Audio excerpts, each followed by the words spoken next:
अस्सलाम वालेकुम, welcome back to the course. अब हम अपने तीसरे पार्ट पे आए हैं जिसमें हम कंटेंट को डिस्कस करेंगे कि जब आपने एक शॉप बना दी है तो उसके अंदर जो कंटेंट है वो कैसा होना चाहिए, वो कैसा लगना चाहिए। एंड कंटेंट की जब हम बात करते हैं तो एक ब्रांड के लिए, एक बिज़नेस के लिए एक बहुत इम्पॉर्टेंट चीज़ जो है वो है एस्थेटिक। एस्थेटिक अगेन वो होती है स्टाइल कह लें, जो हम उसकी आर्टिस्टिक सेंस को कहते हैं एस्थेटिक, ठीक है। स्टाइल को कहते हैं एस्थेटिक। सो आपकी प्रोफाइल फर्स्ट लुक पे कैसी लगनी चाहिए, ठीक है, वो आपकी एस्थेटिक डिफाइन करती है। आपका जो एक कलर पैलेट है वो कंसिस्टेंट होना चाहिए। इस बात को हमने टच किया था अपने पिछले लेसन में भी कि प्रोफाइल बनाने से पहले हमें ये चीज़ें पता होनी चाहिए कि हमारा स्टाइल क्या होगा, हमारा मूड बोर्ड क्या है और हम किस तरह की फीलिंग के लिए जा रहे हैं, जिसमें मैंने एग्जांपल्स दी थी कि फ़न हो सकता है, फंकी हो सकता है, सोबर हो सकता है, जो भी फीलिंग आप लोगों को देना चाहते हैं। कॉमिक भी हो सकता है, राइट। और मैंने कुछ एग्जांपल्स भी आपको दी थी, उसी को हम फर्दर लेके जाएंगे और उसकी हम एस्थेटिक को आज डिस्कस करेंगे। तो विजुअल रिप्रेजेंटेशन में या एस्थेटिक में कलर्स बहुत इम्पॉर्टेंट रोल प्ले करते हैं। अब ज़रूरी नहीं है कि आप एक ही कलर लेके चलें या आपके लोगो में जो कलर है वही आप लेके चलें, नहीं, आपकी एक कलर पैलेट होती है, ठीक है, जो जब भी आप एक स्टाइल गाइड बनाते हैं तो उसमें वो आप डिसाइड करते हैं कि हमारे विजुअल्स में ये कलर्स होंगे और उन कलर्स को आप साथ लेकर चलते हैं कंटेंट के अंदर। तो जो आप पिक्चर्स खींचते हैं या आप ग्राफिक्स बनाते हैं, जो भी आप करते हैं अपने कंटेंट में, या आप कोशिश करते हैं कि आप वो कलर्स साथ लेकर चलें, क्योंकि वो आपकी ब्रांड की रिप्रेजेंटेशन है। कंसिस्टेंसी इन कलर्स का सिर्फ ये मतलब नहीं है कि आपकी जो कलर पैलेट है उसके कलर्स हों, लेकिन उसका ये मतलब भी है कि अगर आपकी इंस्टाग्राम प्रोफाइल की जो लुक है, जो फीड की जो लुक है, वो या वार्म हो या कूल हो, राइट।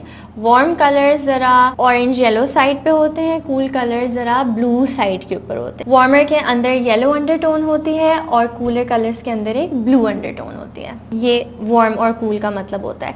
तो क्या आप एक वार्म फील लेना चाहते हैं या एक कूल फील देना चाहते हैं, ये भी आपकी एस्थेटिक के अंदर आता है।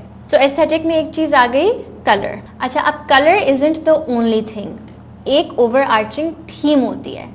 वो अगेन वही है जिसकी मैंने पहले बात की थी, ओवर आर्चिंग थीम यानी मूड, ठीक है। एक हमने कलर की बात की, दूसरा मूड।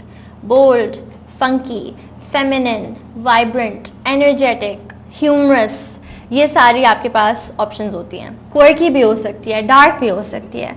अगर आप का बहुत आर्टिस्टिक ब्रांड है तो यूजुअली आर्टिस्टिक चीज़ें जो हैं वो मूडी और डार्क, ठीक है। अब जब आप कलर्स और मूड जब डिफाइन करते हैं तब आपको एक चीज़ का बहुत ध्यान रखना चाहिए, बहुत ख्याल करना चाहिए कि आपकी ऑडियंस क्या है, ठीक है। अगर आपकी ऑडियंस हैं बच्चे, ठीक है, और बच्चों की चीज़ें, तो आपका मूड फन और वाइब्रेंट और एनर्जेटिक ही होगा, राइट। आपके कलर्स भी वैसे ही होंगे। तो कलर और मूड दोनों उस हिसाब से होंगे कि जो आपकी ऑडियंस है। फिर अगर आपका ब्रांड है टीनेजर्स के लिए, तो टीनेजर्स के लिए तो आपको एक ज़रा एजी सी, बोल्ड सी या फंकी सी वाइब लेनी पड़ेगी, क्योंकि आप उनको टारगेट करें।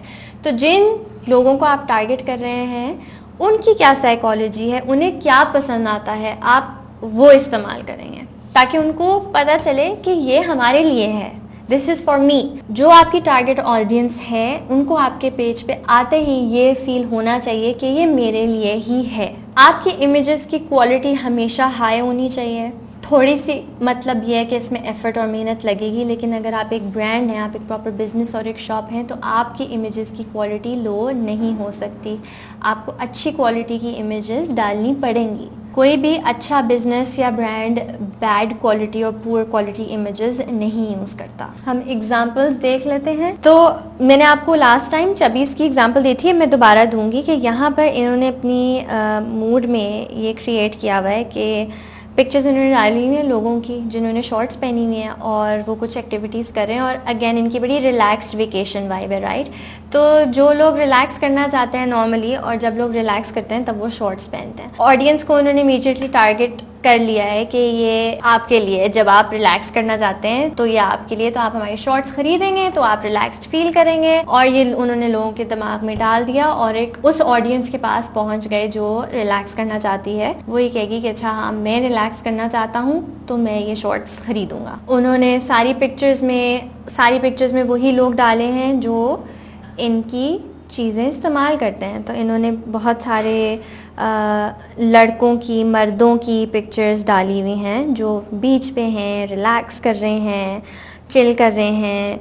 को फादर्स होते हैं जब वो वेकेशन पे जाते हैं तो उन्होंने किस तरह की पिक्चर डाली हुई है। ये बहुत इंटरेस्टिंग और फ़नी उन्होंने डाला हुआ है, like my new zoom background, this is cute. So this is an example of how you can target your audience. फिर इसी तरह ऑनेस्ट कंपनी है, उन्होंने क्या किया हुआ है कि उन्होंने अपनी इसमें बेबीज़ डाले हुए हैं क्योंकि उनकी टारगेट ऑडियंस बेबीज़ हैं। और बहुत अगेन फन है वाइब इन अ वे, क्योंकि बच्चे हंस रहे हैं, फैमिलीज़ हैं, मदर्स हैं, बहुत सारा प्यार है। ये इनकी इंस्टाग्राम के ऊपर आपको नज़र आता है। तो टारगेट ऑडियंस क्या है? माएँ हैं, पेरेंट्स हैं, उनकी क्या फीलिंग्स, क्या इमोशंस होती हैं। तो उन्होंने ये बड़ा क्लियरली डाला है कि जिन लोगों की ये फीलिंग्स और इमोशंस होती हैं उनके लिए ये ब्रांड है। तो आई होप आपको एस्थेटिक्स की समझ आ गई हो और एस्थेटिक्स का क्या मतलब है। अब हम नेक्स्ट लेसन में कंटेंट को ही आगे लेकर चलेंगे, लेकिन हम डिस्कस करेंगे कि कंटेंट की क्या टाइप्स होती हैं। तो नेक्स्ट लेसन में आपसे मिलते हैं। अल्लाह हाफ़िज़।